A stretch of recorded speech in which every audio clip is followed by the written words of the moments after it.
अस्सलाम वालेकुम। आज हम बनाएंगे टमाटर और चिकन। चलिए अब बनाना शुरू करते हैं। तो सबसे पहले हमने तेल डाल लिया था, वो गर्म हो चुका है।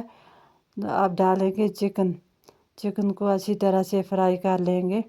चिकन फ्राई हो गया है।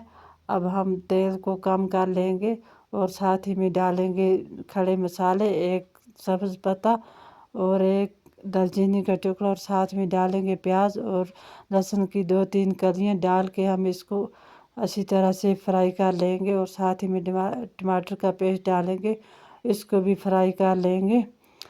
तो अब डालेंगे हल्दी 1 चम्मच, मिर्च 1 चम्मच और नमक के टेस्ट के हिसाब से।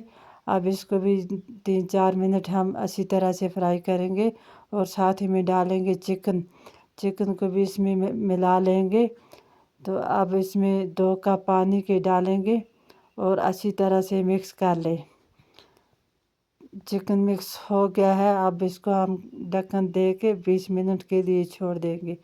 20 मिनट हो गए हैं, हमारा चिकन बन के तैयार हो गया है। वीडियो को लाइक और शेयर करें, कमेंट करना ना भूलें। अल्लाह हाफ़िज़।